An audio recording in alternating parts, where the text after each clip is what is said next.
Panorama group, जो सोचता है वो करता है। आपके अपने सपनों का आशियाना। का स्वागत है। और जो रोजाना मीडिया ब्रीफिंग इस वक्त होती है उसके माध्यम से कुछ अहम मुद्दे जो राज्य के चुनाव से भी संबंधित है, राज्य के भविष्य से भी संबंधित है, वैसे विषय को लेकर हम आपके सामने आते हैं। आज हम युवाओं के भविष्य को लेकर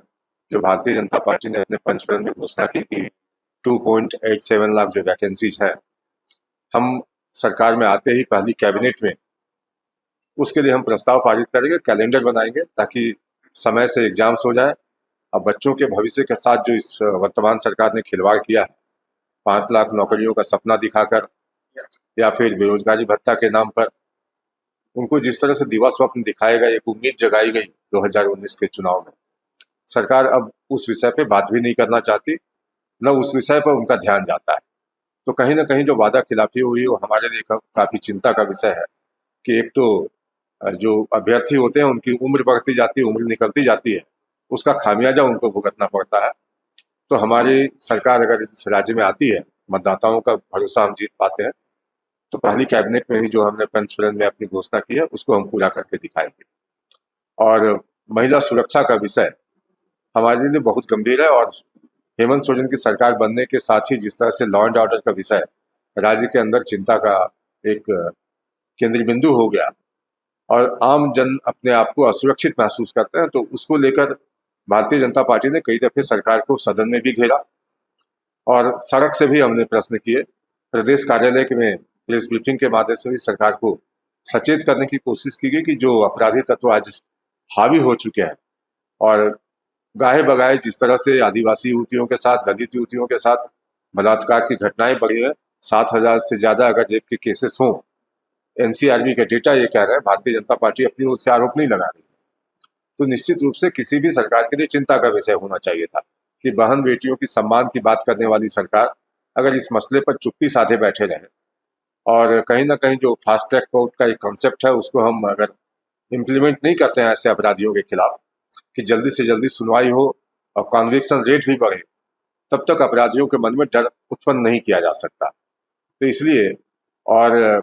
एक जो चरित्र रहा है इससे इंडिया अलायंस का कि जिस तरह से ये महिलाओं को टारगेट करते हैं, जो आज एक बयान आया है इरफान अंसारी का कि कल नॉमिनेशन के पश्चात जो उन्होंने कहा सीता सोरेन के लेकर, न सिर्फ घोर आपत्तिजनक है बल्कि उनकी मानसिकता को दिखाता है कि औरतों के बारे, लड़कियों के बारे वो उसकी मानसिकता क्या है, वो क्या सोचते हैं। तो जो शब्दावली जो उपयोग किया गया, मैं समझता हूँ कि एक सड़क छाप भाषा है वो, और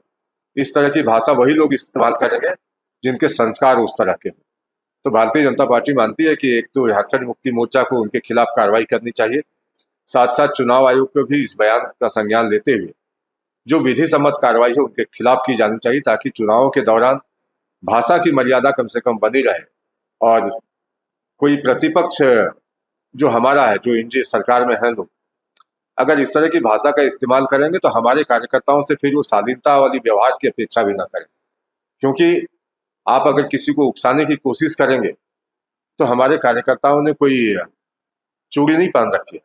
माकूल जवाब देंगे, सड़क में भी देंगे, जनता के बीच देंगे और आपके चेहरों के एक्सपोज करेंगे हम कि आप किस तरह से महिला विरोधी हैं, सोच क्या है आपकी, आपकी चुप्पी किसी विशेष वर्ग से आने के बाद किस तरह से घिघी बन जाती है आपकी। तो कहीं ना कहीं प्रश्न के घेरे में आप हैं, कटघरे में आप हैं, आपको सारा स्पष्टीकरण देना होगा कि सीता सोरेन जो कल तक झारखंड मुक्ति मोर्चा की नेता हुआ करती थी, सोरेन परिवार की बहू है वो, तो उनके लिए जिस अपमानजनक शब्द का इस्तेमाल किया गया, क्या सोरेन परिवार इरफान अंसारी के इस बयान का खंडन करेगी या उनको रिप्रीमांड करेगी कांग्रेस पार्टी के प्रति अपनी आपत्ति दर्ज करा के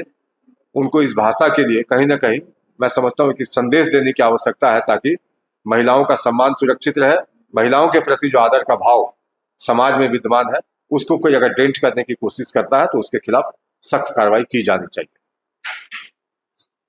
बस इतना।